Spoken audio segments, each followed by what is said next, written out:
In the Vishnu Purana, devotion is never described as sentiment or emotional dependence. It is described as force, a force that does not seek dominance but remains unshaken even when surrounded by absolute power. This truth is revealed most clearly through the life of Prahlada, whose existence becomes a challenge to tyranny not through rebellion but through inner alignment. Prahlada is born into the house of Hiranyakashipu, a ruler whose identity is built entirely upon conquest, control, and the refusal to accept any authority beyond himself. Hiranyakashipu is not portrayed merely as a demon king. He is the embodiment of cosmic ego, intellect divorced from humility, and power disconnected from responsibility. Through intense austerities, he compels the universe to grant him protections that appear absolute. He cannot be killed by man or beast, neither by day nor by night, neither indoors nor outdoors, neither on earth nor in the sky. These conditions are not narrative tricks, but philosophical warnings embedded within the Purana, showing that when intelligence seeks to dominate reality instead of understanding it, it constructs elaborate prisons for itself. Prahlada, raised in this environment of fear and command, should have inherited the same hunger for control. Instead, he turns inward. From early childhood, his awareness settles on Vishnu not as a distant deity, but as the sustaining principle underlying all existence. He does not worship Vishnu as an escape from suffering, nor as a means to gain protection or power. He remains devoted even while suffering, which is the central distinction the Vishnu Purana makes. Devotion here is not conditional. It is not transactional. It does not demand reward.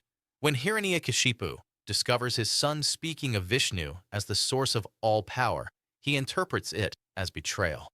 The king demands absolute obedience, not just in action, but in belief. To Hiranyakashipu, Prahlada's devotion represents an existential threat because tyranny cannot tolerate inner freedom. The trials that follow are not symbolic exaggerations. They are deliberate tests of alignment.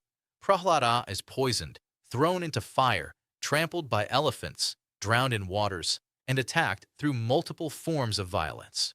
Each time, he survives, not because he resists with force, but because he never abandons his inner grounding. The Vishnu Purana emphasizes something critical here. Prahlada never curses his father, never demands justice, never seeks vengeance. He does not pray for the destruction of his enemy. His devotion remains free of hatred, and that purity becomes his protection. This is what terrifies Hiranyakashipu more than any weapon could, because domination can break bodies, but it cannot penetrate unwavering consciousness. The confrontation reaches its peak when Hiranyakashipu demands proof. If Vishnu exists everywhere, he asks, is he present in this pillar?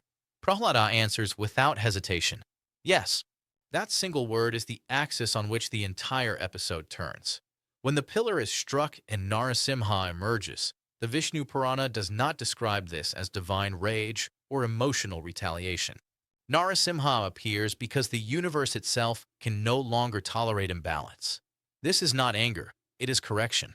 The boon is not violated but fulfilled precisely, demonstrating that no amount of clever manipulation can escape Dharma. Hiranyakashipu falls not because Vishnu seeks revenge, but because the structure of reality restores itself when distortion reaches its limit. After the fall of the king, Prahlada does not celebrate victory. He bows. When offered kingship, wealth, and divine favors, he asks for none of them. His only request is that his devotion remain free from desire. This moment completes the teaching of the episode. The Vishnu Purana redefines success, power, and freedom through Prahlada's response. Victory is not dominance. Power is not possession. Freedom is not control over others. True strength is alignment with the sustaining order of existence. Prahlada survives not because the world bends to him, but because he never bends away from truth.